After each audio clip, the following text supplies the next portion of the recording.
Scott Bywater here, and today I'd like to talk about why you should focus. It's probably one of the most untapped potentials in most people's businesses, which is selling more to your existing customers.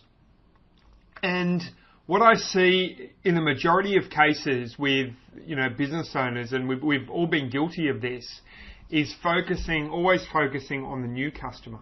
So it's always like, get more customers, get the new customers.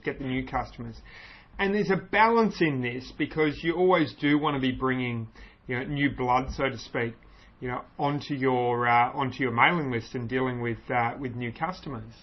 But the existing customers have so much potential. There's just so much potential lurking inside this, this literal gold mine, which often gets ignored. It's like having a gold mine in the backyard of your business, which you just walk past every day, and you just can't be bothered digging it up because what's the point?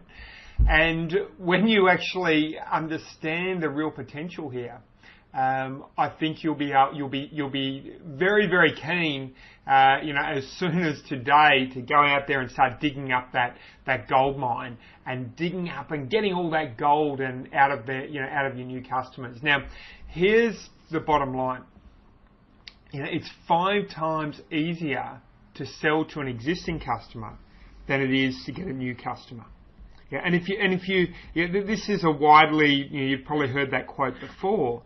But I want you to just look within your own business. If you were to cold call and think about, an existing customer, even if you haven't done business with them for a while, if you were to pick up the phone and call them or call 10 of those customers, as versus, just dealing with or as versus call people cold out of, the telephone book, where do you think you get a much better response? And the truth is, you're going to get a far better response by going, to your existing customers. And if it's 5 times easier, to sell to them, why wouldn't you focus on doing it that way? And the reason it's so much easier to sell to them is because you've already got a trust element developed there. They know you, they like you. There's a certain amount of trust there with you. They're used to dealing with you. And also, a buyer is a buyer is a buyer. So if someone's bought something from you before, they're already in the habit of buying from you. So it's much easier to get them to buy from you again. In fact, here's a little exercise for you, just to test. Just go out and do this. As soon as you possibly can. Just make a list of 10 customers that you haven't spoken to for a while. So 10 of your existing customers, dig them up from your database, and just jump on the phone and then think of some way you can add value to each of those customers' lives. So let's just pick an industry, and we'll apply it specifically. So let's say you're a computer repairs and maintenance business. So I've just pulled that out of the phone book. So you're a computers repairs and maintenance business. So you've got all these clients. You might have some clients who come to you sporadically. Why not pick up the phone and do 2 things? Number 1, make a how's things call. So just call them up and say, hey, how are you going? What's happening?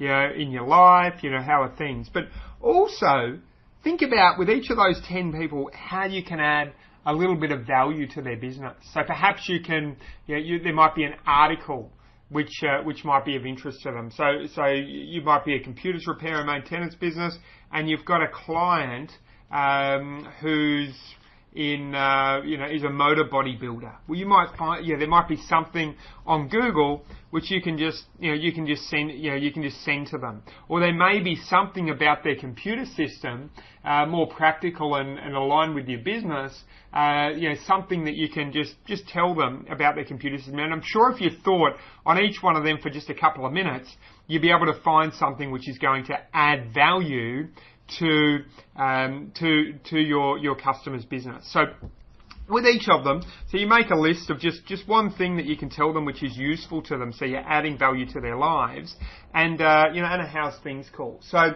now what does this have in common?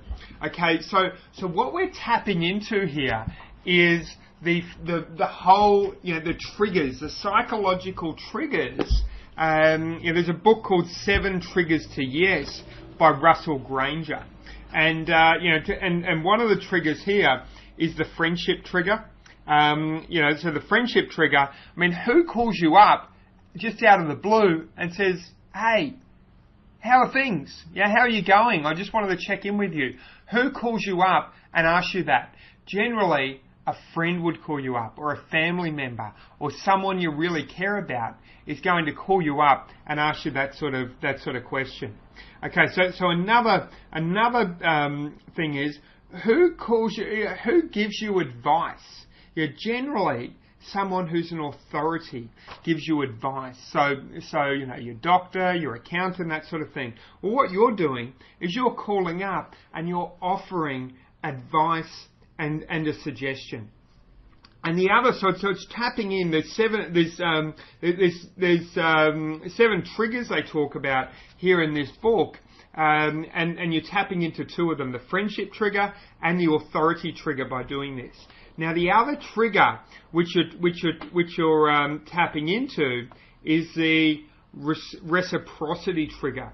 And the reciprocity trigger is you're giving something to your customer. You're giving something to them with no expectation of anything in return. You're just calling them up and saying, hey, here's an idea for you. Thought you might find it useful. So you're tapping into 3 of 7 triggers to yes, just by doing, just by implementing this simple little strategy.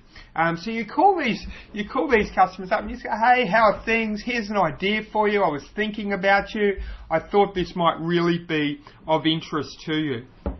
And you will find, if you make those 10 phone calls, so rather than making 10 cold calls, jump on the phone and make these how's things calls to 10 clients. I just want you to do this as an exercise, because what I've found is every time I make these sort of phone calls, something always comes out of it. I'll become top of mind, and then a customer will go, oh yeah, we should get in touch with Scott about this, or get in touch with Scott about that. And I've found that to be a really successful way of doing things. Now you can also do this with email. It's probably not quite as powerful, but you can, if you've got an idea for a particular client, flick them off an email and say, hey, thought this might really be of interest to you. Go and check it out. Thought you might find it useful. And by doing that, you're triggering, once again, that reciprocity trigger, that friendship trigger. You're building that relationship, and the authority trigger. So really consider doing that and integrating that as a strategy. To help you get more customers, I'm giving away a free gift to everyone who watches this video. It's a brand new guide called 7 Ways to Get More Traffic and Customers, which includes a swag of cheat sheets for getting results fast. Download it for free by clicking the link in the description below this video or visiting moretrafficandcustomers.com.